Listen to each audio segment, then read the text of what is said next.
okay? Yeah. Okay.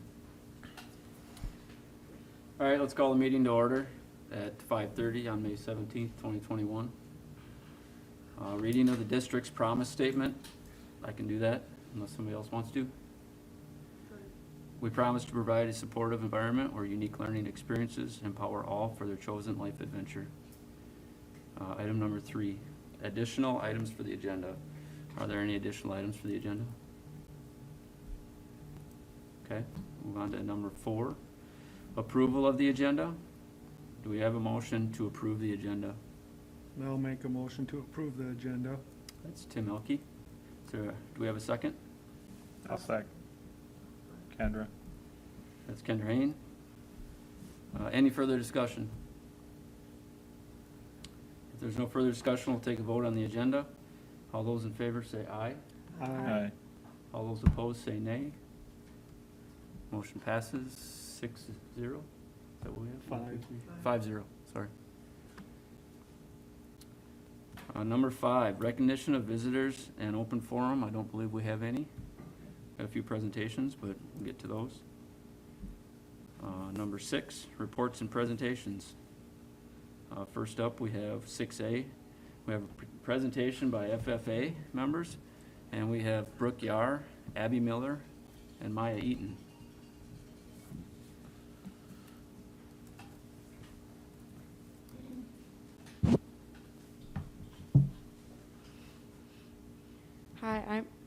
Hi, I'm Brooke, I'm Abby. and we're here to tell you guys about FFA. So basically, this is the 3-circle model for agricultural education, and it basically all ties together. So it all starts with the egg classes, and then to be an FFA, you have to be in an egg class, and then to do SAEs, you have to be an FFA. And yeah.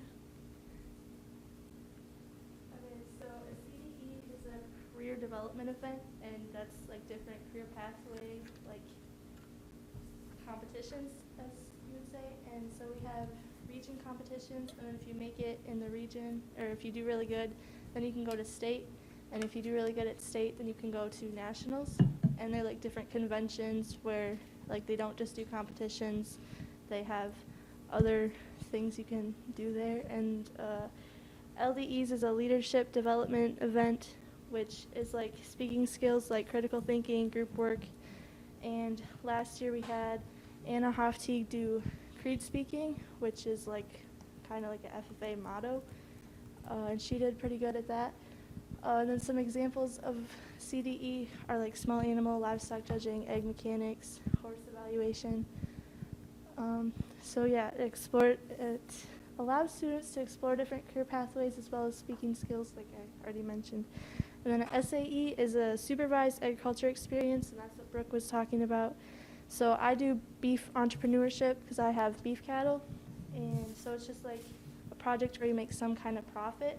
And then Miss O will come to my house and see what I'm doing once every year, and that's why it's supervised. And you can get different degrees with that. Like I have my chapter degree, and I already received my green hand degree with FFA, and I think some other students have also received the chapter degree. State and nationals, you qualify for those with different events you do. Band and choir, you can apply to be in the FFA band or choir at state, and then you can also apply to be in the band and choir at nationals, and you get to sing or play your instrument at those different events. And there's a talent show where you have to qualify to go to next rounds. So I was in Wasika FFA, and Jordan played the guitar, and he actually made it all the way to nationals. That was really cool. And then for region leadership days, which is like we take a bus and we go to, last year we went to South Central, and we did different community service projects, and we learned about careers in ag and companies in ag and all this different stuff in agriculture and different projects, because it's not just for ag kids. Yeah, and there's awards given. And then these are some pictures throughout the 2 years. So the top two in the corner, those are from dress-up days from our meetings. And then the middle one is our officers and seniors this year. And then this one is the horse team that actually went to state this year. And then the middle one is the state president. He came and talked to our chapter and everything. And in the corner is our competition from this year, which was virtual. And then over there is Grace Britton, who got her state degree. And to get your state degree, so it's the highest degree in FFA, and you have to make a minimum of $2,000 through an SAE. So it could be in any, so let's say how Abby does beef, she has to at least make a minimum of $2,000 to apply or qualify for that, and then you had to at least have participated in an FFA state or national event, and then you had to have had one egg class every year throughout 9th through 12th grade.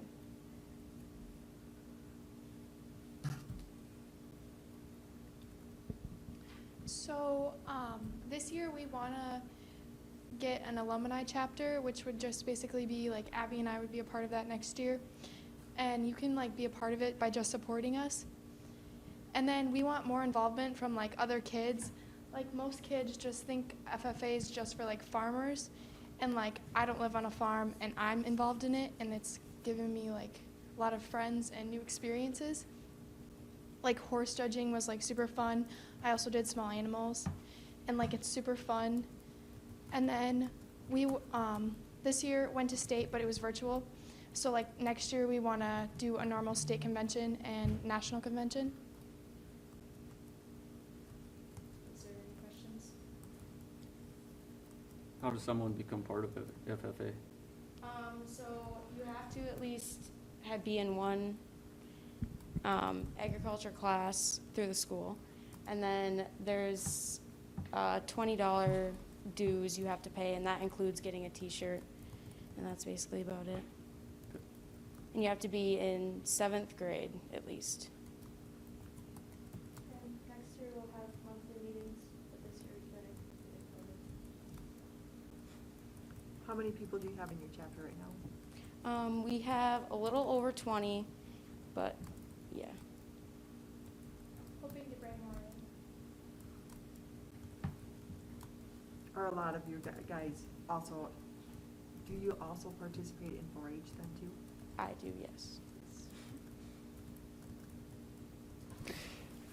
Abby, I think you mentioned that you were in the Wasika FFA before Janesville got its own chapter. So how many kids participate in that? Because again, one of the goals of our strategic plan is providing opportunities for our kids to be connected. And I think this has become a really good program and an outlet for our students who, again, want to continue to grow their participation as well. There's quite a few in Wasika, probably about 40, I'd say. So how many Janesville JWP students participated over there? Was it? I think it was less than 5, right? It was me, Grace Britton, and Madeline. Yeah, That's so we've been it. able to expand the number of opportunities. So not only does it align with our strategic plan, but I also want the board to know, Mrs. Oltenbruns, they call her what, Miss O, is outstanding and is actually growing out of some space because she's just in a classroom space. So part of this is just making sure this is on your radar, that this is an expanding program in our school, not just in the FFA side of it, but also the egg side of it. And we're trying to figure out not just class offerings, but space to support them and actual real-life projects to give our students opportunities to grow and learn now, but then for future as well. So there's going to be more coming down the road. But as you know, like we talked band last week with Mr. Hill, he's done a great job building the program. We just got to keep supporting him. And this is another area we're going to have to keep supporting as we go. Any more questions? Well done, thank you. Thank you. Thank you. 6B, the ELA presentation. Kurt, you can introduce them? I will. As they make their way up, we have our curriculum director, Claudia Ressler, and then 2 ELA teachers. And they're out of the Department of 4, and we'll get into, we got pictures of the people that aren't here, but Tegan Knobloch and Lisa Crockett. And I think I can speak on behalf of Katie Cahill as well. Her and Laura Size were two members that were on our Student Success Committee meeting this morning, because all curriculum updates needs to go through that committee per board policy. And we are so fortunate to have such an outstanding ELA department here. And I hope this presentation, you're awed by the work and the passion and the drive they have for our kids. So without further ado, by the way, I will say this, their presentation now and then later on the agenda is the actual approval for new curriculum and the amount that goes with that. So we'll split that up into two different items. So without further ado, I'll turn it over to you. Okay, thank you. We're excited to be here tonight to talk about our curriculum instruction review process and show you what exactly that looked like as we are talking about the ELA curriculum adoption for this year. So there are a couple different things that we'll go over tonight. We'll do a little bit of background for ELA, the curriculum instruction review process, look at the review for ELA specifically, make the purchase recommendation, and then talk about the implementation plan. So a little background to start us out. This is our ELA department. It's made up of Jesse Elke, Lisa Crockett, Tegan Knobloch, and Sarah McCabe. And Tegan and Lisa can speak a little bit about to the courses that are taught in the program. Now it's on. Okay, hello. My name is Tegan Knobloch. So this is my second year teaching at JWP. I teach about half of the 8th grade English, 10th grade English, that's not honors, along with both writing electives. So electives are 11th and 12th grade. We amalgamate both for our electives in the English department. So I teach writing and creative writing, research writing and creative writing, as well as sometimes American literature, sometimes. Okay, I also teach American Lit, and you can see in my list there, I teach all the 9th graders. We launched a humanities class this year, which has actually been so much fun. I teach American Lit, as I said, Contemporary Lit, World Lit, and Communications. Sarah is a dedicated middle school teacher.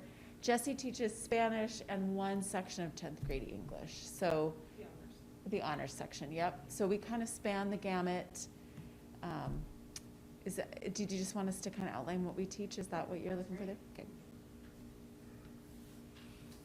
So the current curricular resource that they're using is Houghton Mifflin Harcourt, the Holt McDougall literature that's used in the 7th through 11th grade classes. And that was purchased in 2013, so it's been a little while. This kind of came to the forefront this year because the digital tool sunsetted because of Adobe Flash, and the company decided not to replace that with something current. And so that really brought it on the forefront. But as you can see, it's been a while, so it was good timing anyway. So let's look at the curriculum instruction review. This is something that we've been developing this year since we didn't have one in practice right now. There are 4 phases, and you may remember seeing this before. And phase 1 is to analyze existing curriculum and instruction. And so worked with the ELA team to do that. And really we're looking at the digital tools being a huge need. Also, the greatest areas of need, and that was identified in middle school as fluency and in the high school as comprehension. And then the second phase is review and select materials. So that's where I went through that process of talking with different vendors and different schools around the area to see what's being used and if they like it or not. And then review those. We chose our vendors to review. We chose 3 of them. And then next will be implementation and then monitoring and adjusting. So if we look specifically at the review cycle, you can see on the top line here that the ELA standards were revised in 2019, 2020, and then they're expected to be fully implemented within our school around 2024, 2025, and some of that's being adjusted because of COVID, but you can see they give you a few years there to learn and implement and align. So this year we really went through the phases 1 and 2, and that's a reviewing and selecting the materials, and then we'll spend the next couple of years implementing, and by the time students have been, are in the monitoring and adjusting phase, they'll have been exposed to this material and learning it well before they are assessed on it through the MCAs. So the process we're using really is a 6-step process, and I've already spoken a little bit to this, but the prepare piece is really identifying what are our needs, what are our current challenges, our barriers, and then going through and pre-screening different vendors, different companies to see what some good options might be. And then the paper screen process is where the ELA team met with different vendors, and they utilized our curriculum evaluation tool to go through and see how these different companies align to the different criteria that we're looking for, such as how they meet with standards and how they address equity and what technology tools they have and so on. And then there's a pilot process too, and that's a little bit new for us, but Lisa will speak to that in a little bit about how she piloted some of the tools. And then there's the planning, where we're looking at how are we going to implement these tools. And then finally, the professional development, and that's the job-embedded professional development to really carry the team through the implementation process. And you can see just this, it's basically a timeline of, we really started this work in the fall, and then by February, we're meeting with vendors, and then just leads us right up to today where we're making the recommendation.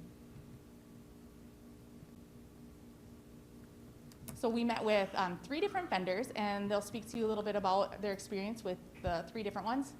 So we have McGraw-Hill, Houghton Mifflin Harcourt, and then Perfection Learning. So the process went similarly across the board for all of these. They started by sending us some materials up front, supplements, teacher textbooks, regular textbooks, reading samplers, as well as giving us access to their online, whatever resources they had. So it was their books, their libraries, anything we could have access to up front so we could kind of preview it. So we individually and a little bit as a department kind of like went through the materials before meeting with them, and then we would have a meeting presentation with them where they would go through all the materials we got as well as their online tools.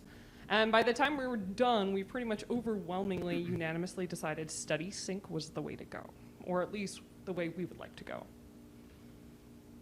And you can note on here, you know, they put the different things that they highlighted about each, and there's some standouts about StudySync, and that really is those variety of instructional modes, the up-to-date selections, a growing library, where the other companies were just whatever you purchase on that day is what you get, where with StudySync, they're adding materials daily, and so that is a huge bonus. It's just kind of the world we live in today with technology, and we need our curricular materials to match that. Lots of current event connections and variety of authors, and they'll speak more to that in a little bit.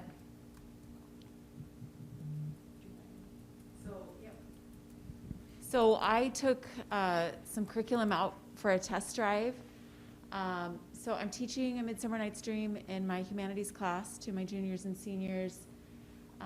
This is pretty tough material. It's about the hardest thing we teach in an English classroom is a Shakespearean play. And I'm familiar with this play. I've read it many times. I've never taught it. So to develop lesson plans and materials for students is a pretty daunting task. So I took what they had and just used it exactly as they had it planned. And it worked so beautifully, so smoothly. The materials were so well prepared. The questions were so thoughtful. They had a really nice way of laying things out. We talk about levels of questioning when we talk about teaching, particularly in an English classroom, but in all classrooms, I suppose, where you start out with those lower level questions just to see, like, have you read the material? Have you kind of understood the surface level of what's happening here? And then we dive deeper. What is the real message here? What's the deeper meaning?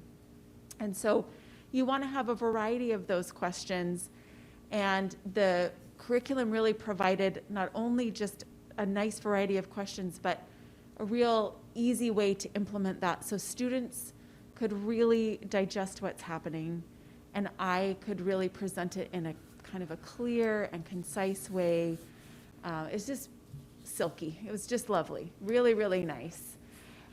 So I was very taken with it. I looked through several of the other materials. I did try out from the other 2 vendors some of their materials. What we get from them is much more raw material stuff, I guess, is how to say. So then I really do have to kind of still go through and say, how am I going to present this? How am I going to break this down for students? This company really already did so much of that work, and I could then focus on interacting with kids around the material rather than trying to figure out, okay, how am I gonna tackle this? They had already kind of done the tackling. So that was my experience.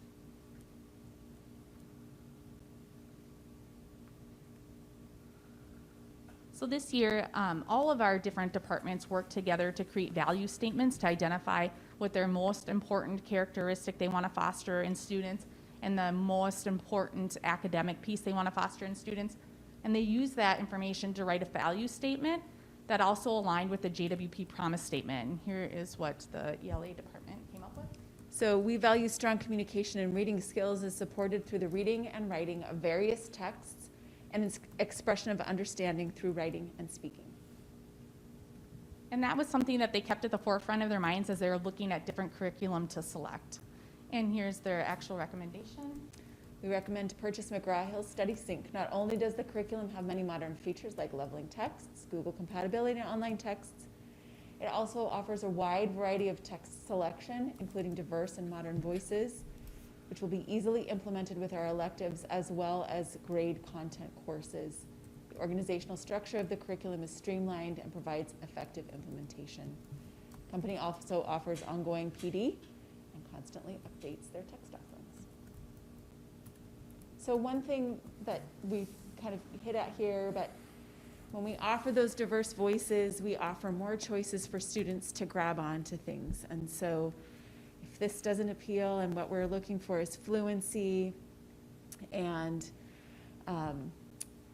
comprehension, well, if this voice is harder for you to comprehend, then maybe this voice is a better fit for you. So when we have that nice diversity, it really gives students a nice sort of buffet so they can choose, you know, maybe they don't like shrimp cocktail, maybe they want to have, you know, a hot fudge sundae or something. And so we have all of those choices or many more choices in this curriculum. I just wanted to add on to that. What also really appealed to us with the StudySync specifically is each grade level wasn't like a solid block. They were all very versatile. So in this way, they were maybe pre-segmented into about 6 thematic units per grade level. And from there were even multiple units that you could trade out key text. So we noticed a lot of those texts already aligned with a lot of what we're teaching at our grade level in our content classes. But then we also noticed there was a lot of room for variability there if we wanted to change something or if we were hunting for a novel study as opposed to some short story studies, which also lends itself very nicely to kind of like peeling apart. As the units are really like in an ideal case scenario, it's unlikely we'd get through 6 units, but that also leaves a little bit of flexibility when in our higher level elective classes, which aren't grade specific, we could actually kind of slice and dice and toss our own salad of curriculum, which is really nice, because then we can supplement really what we need when we need it. So that variety was fabulous. We were very excited by that. Sorry to jump in for a quick question, but when I see leveling text, can you just explain what that means? Yes. Okay, so this is something that StudySync did very well. And what happens is on their digital forums, usually they would offer us a text such as a short story. And they would offer a function that would be called like a leveling of a text, in which case we could actually adjust different lexical levels, which means we could make it technically a little simpler. Like the sentence structure could get a little simpler, the words could get a little simpler, but the content, the meat and potatoes, was still the same. So this is going to be an asset not only for special education, which is great, but also just for some of our learners who are struggling, who maybe don't get some of the higher level text. So it's going to prove like great accessibility wise. So we can read, we can read things at different levels and then we can all have a conversation about the same thing, but it provides that accessibility for struggling readers.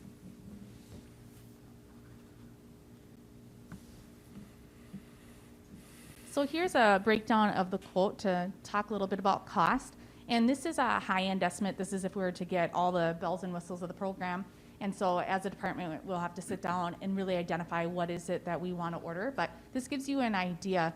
So when we talk about student materials, talking about getting hardcover materials plus digital access for everything, plus novel studies, it comes out to be about $8,000 for each grade level.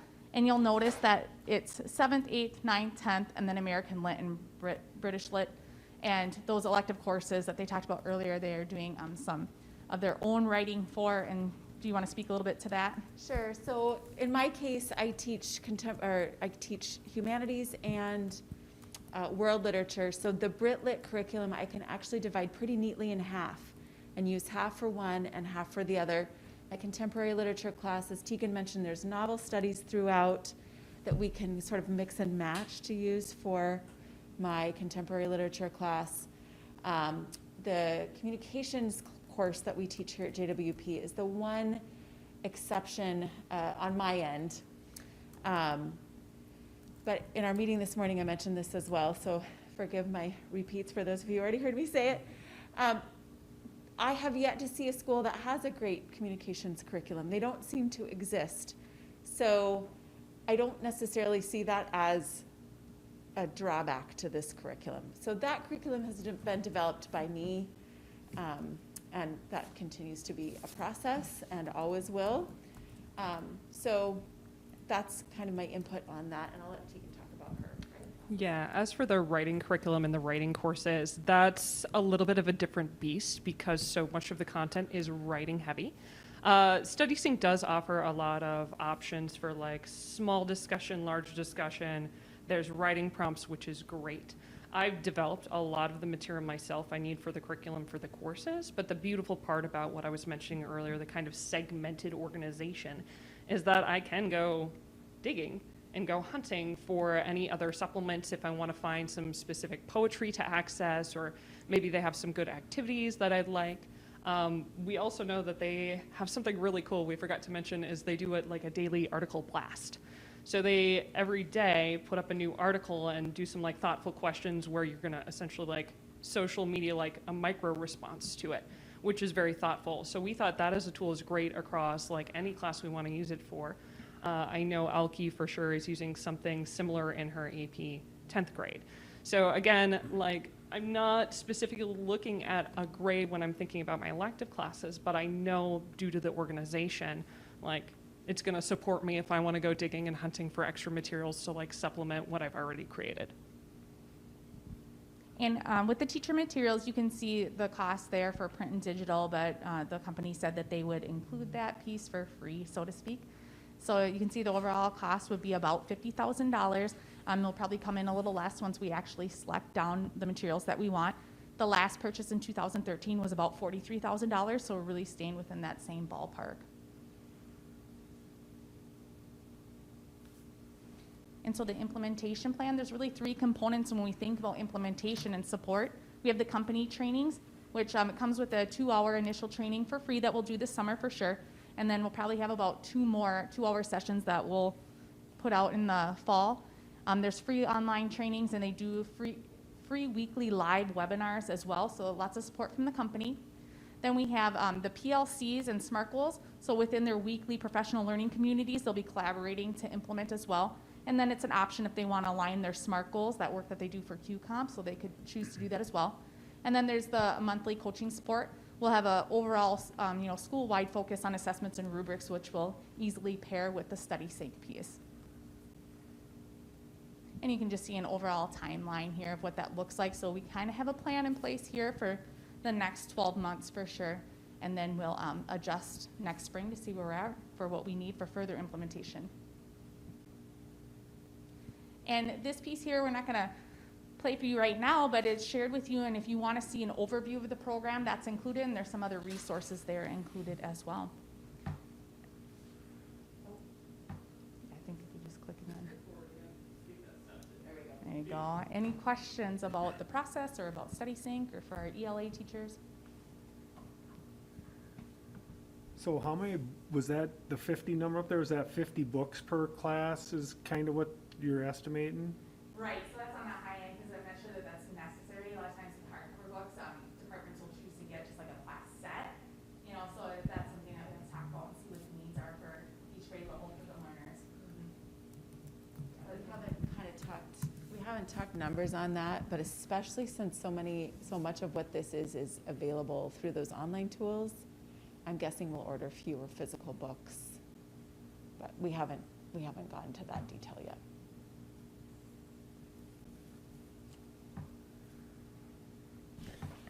Sorry, I will make a couple points. First one, that we do have this in next year's budget. When you saw the preliminary budget last month, this 50,000 was in that budget. That's the first thing.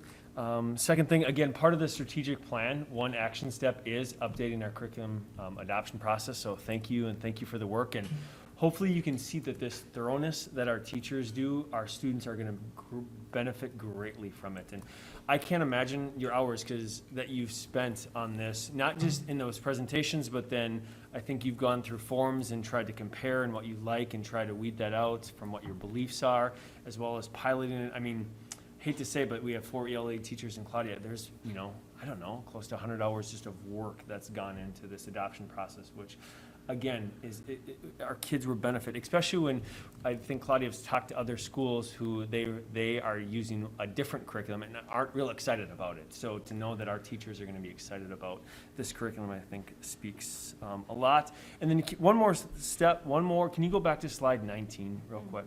I'm just going to try to tie something together.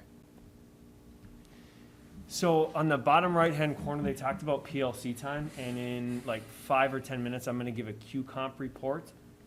And the PLCs align with QComp. And I just want to point out this example because in my reports, one of the things that we've heard back from teachers is that they would like some flexibility in how they use their PLC time, which is embedded in QComp. So I'm going to use this time to say, like, ELA is the prime example. Not every curricular area is going through this curriculum adoption process, nor do they need to spend all this time because it's a new curriculum, but this department does. So I think it's our job next year to help them figure out what they need in their PLCs, because that's a dedicated time for curriculum instruction and assessment, and then figure out how we can support them so that time is already built in. So I think our teachers are asking for it, and this is just one example of us trying to then work together in the SMART goals and PLC and QComp and figure out how they mesh together so it's not just another thing that doesn't connect to it. So I want to point that out. Otherwise, I'll turn it back over to you for more questions if you have any. Are there any more questions?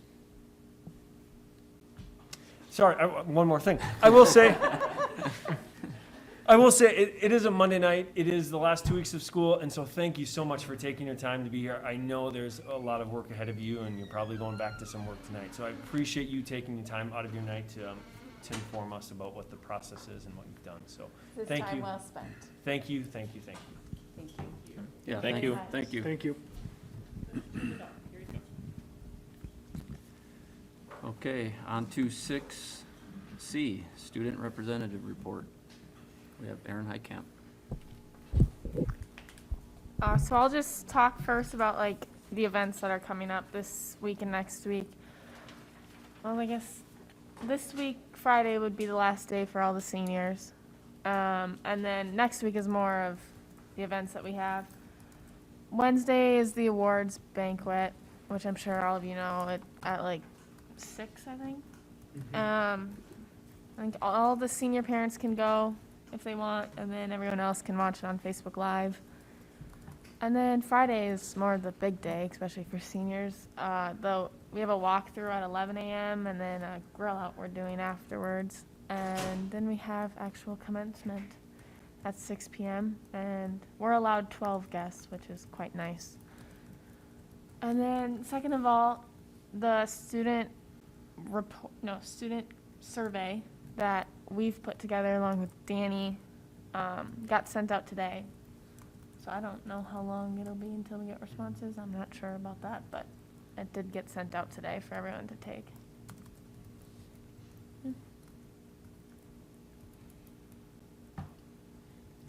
To piggyback on that, so Erin will actually be back in June. I know she's graduating, but her and Danny, our 2 school board reps, did a phenomenal job putting together our student survey and looking at other ones and formatting them.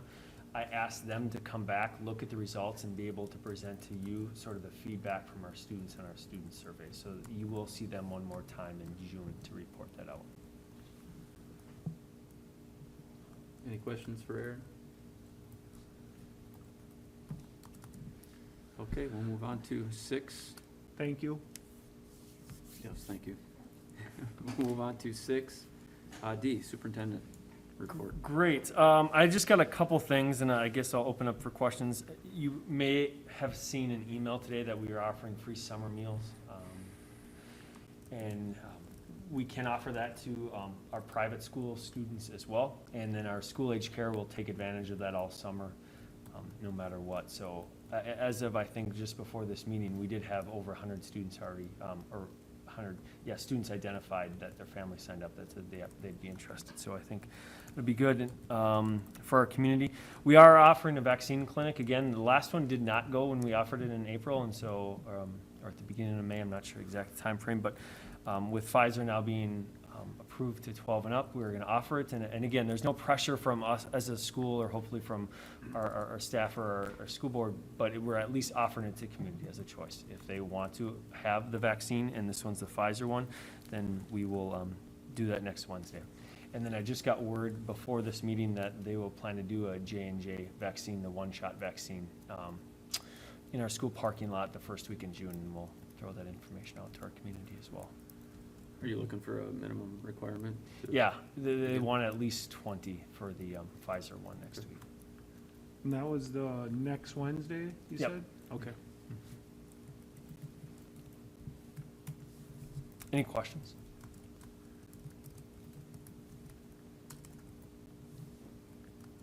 I guess E is me, strategic plan report. You heard actually a lot of information already about our strategic plan, and I'll just cover a couple more things. Our surveys went out last week. Staff, I would say we have about 80% of our staff that have returned surveys. And then our parents and community members, we have a little over 140 responses from our parents and community members. And I know some are just community members who are not parents. So that's the feedback we'll put together and then report to you at our June meeting. And likely have some principals here and some other people who oversee some areas. I know there's some community ed, so we'll bring those reports to you. Is there a deadline for that? The deadline was technically today at 3:30, I want to say, but I think they're still open if we do have community members that want to fill it out yet. The second one is Move This World. We did pilot it this year. We got feedback from our teachers who were not in support of continuing that for next year. So we will relook at what we need to do to support our students in their social and emotional learning. That's what SEL is. And regroup our task force next school year in November is what our plan is, just to make sure we get the school year up and running. Third one is, and the final one, again, empowering student leadership. There's a couple action steps in our strategic plan that align to getting all students involved, as well as creating grade level to grade level connections or connections between high school and elementary. So our 5 students that were selected for the Empowering Student Leadership Council are actually going to oversee some funds that you're going to see in the donations that the bank in the Bulldog Backers card. We're going to strategically have those students oversee funds so they can help promote Bulldog Pride activities for our students to be involved. And I think it's going to be exciting for them to see what they can do for us next year. Questions on the strategic plan? Keep going then. QComp report. Again, I'm not going to read the report to you. It's required that a report is given to the school board by June 15th every year. Last year we didn't have to because of COVID, and they waived that requirement. I'm going to highlight 3 things.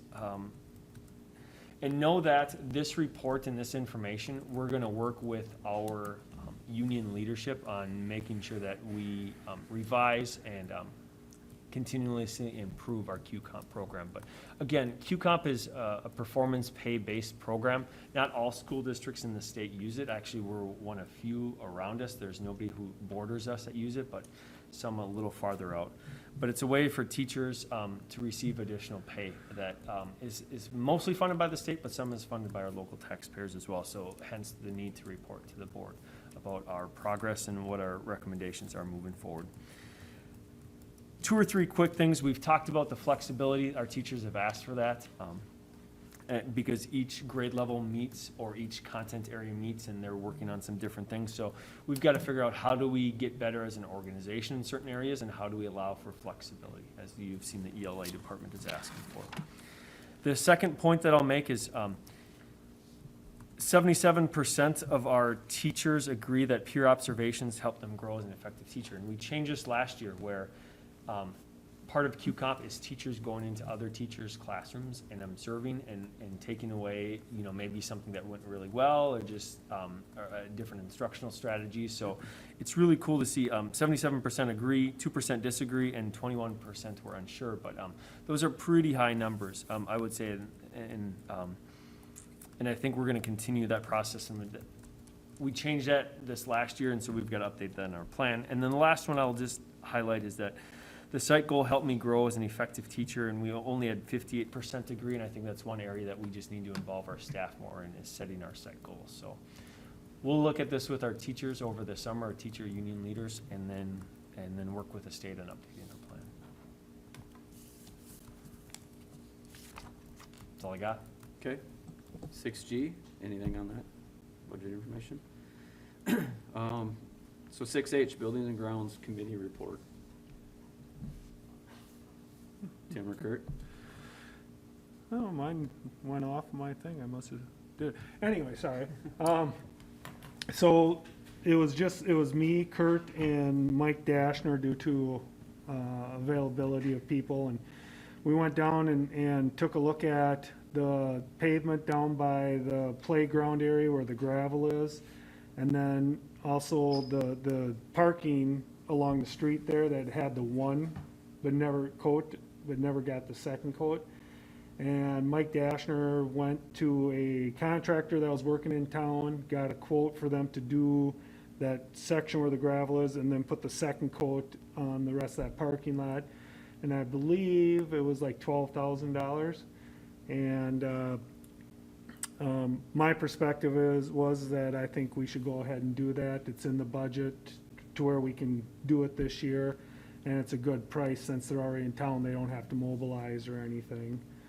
Then we went down and looked at the baseball field and kind of those three different proposals, and the proposal that they were kind of looking at more than anything was digging out all the infield where the gravel dirt is down 3 inches, replacing it with a different type of material, and then going along the dugouts like a 10-foot wide swath, removing the grass, taking that fill from the infield, putting it there, and then along around the outside warning track.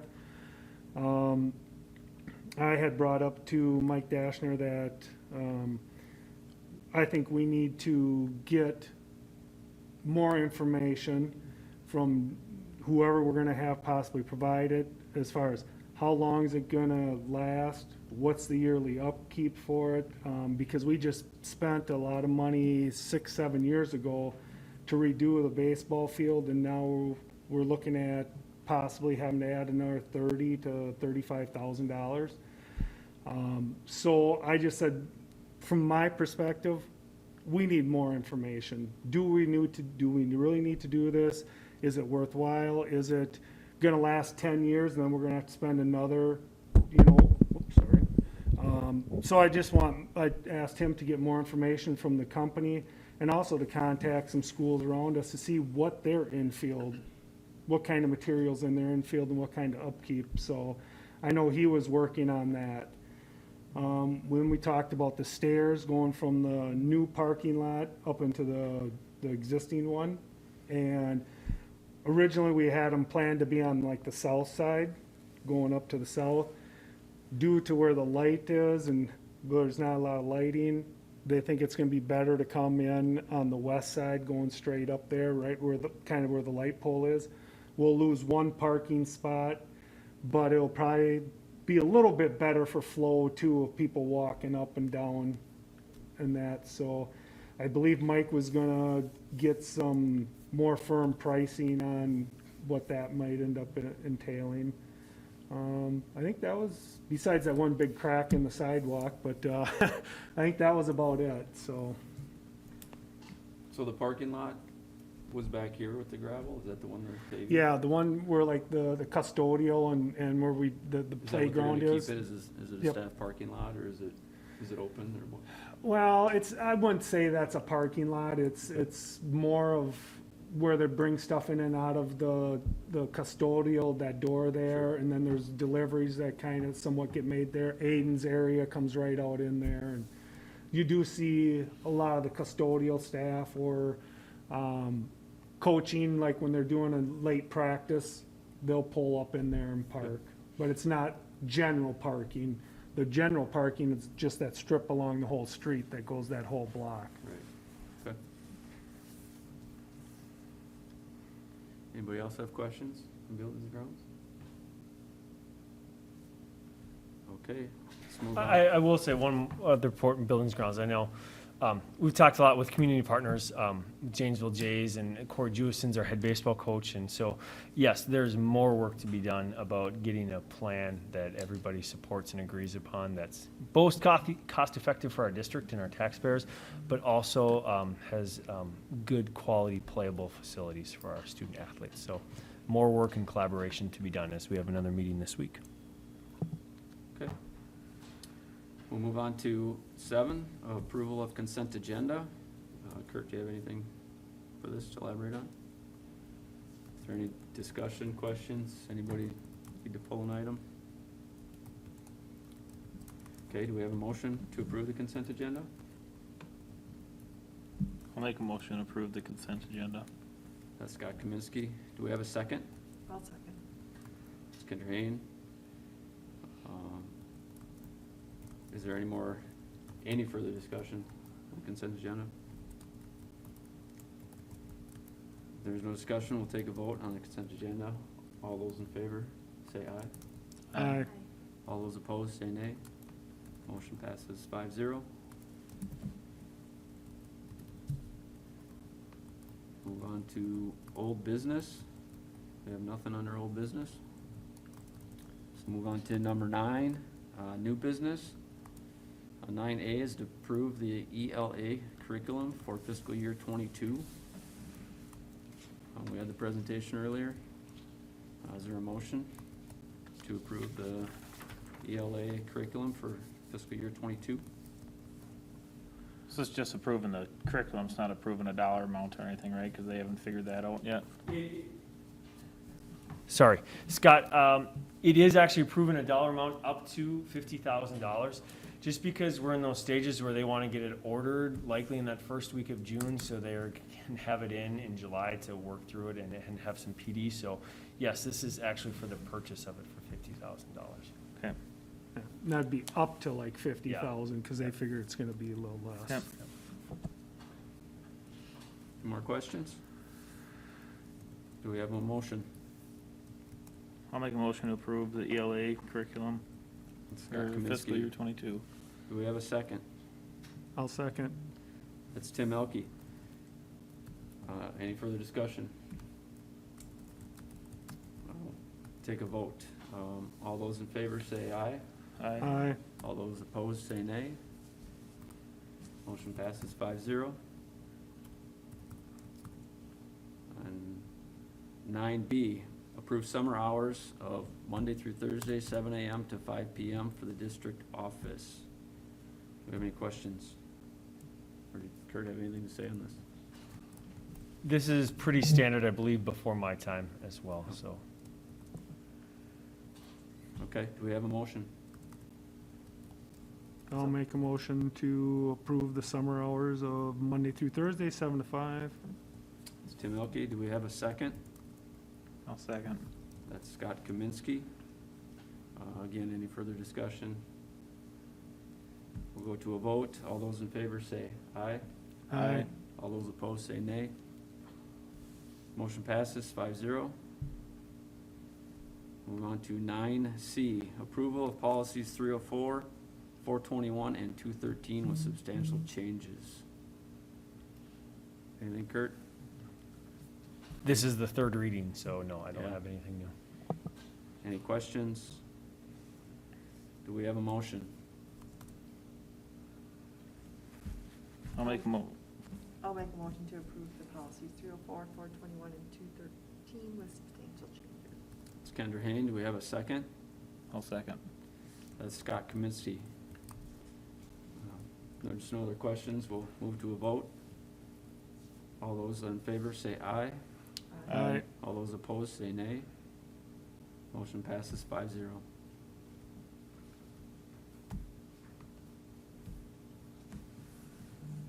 Number 10, approve resolution accepting donations with many thanks. Do we usually read these off? Doesn't- Yeah, she does. Yeah. doesn't work. We have St. Andrew's Council, Catholic Women, $150. Casey's Loyalty Reward Program, $15.60. Box Tops for Education, $9.60. John and Terry Gardner, $100. Janesville State Bank Bulldog Debit Card, $13,143. John P. Preeb Fund for K-12 Education, $1,000. Dr. Robert M. and Helen C. Collins Memorial Fund, $463. Jane and John Kind Family Fund, $537. John P. Preeb Fund for K-12 Education of $2,000. Any discussion? Is there a motion to approve the resolution accepting donations with many thanks? I'll make a motion to approve the resolution accepting donations with many thanks. That's Tim Elke. Is there a second? I'll second. It's Kendra Hain. We'll just move to a vote if there's no further questions. All those in favor say aye. It's a resolution. Oh, It's a sorry, resolution. resolution. So roll call. Johnson, Yes. Hain, Yes. Kaminsky, Yes. Cahill, Yes. Elke. Yes. Motion passes 5-0.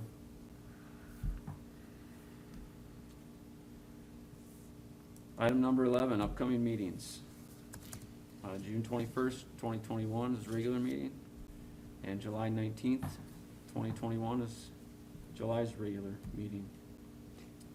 And I think you can anticipate a Site Logic meeting somewhere in June, is what they said. Our meeting got pushed back, it was supposed to be today, but they needed to reschedule to Wednesday, so I'll keep you informed as soon as I know, and give you some options. Okay, meeting is adjourned at 6:24.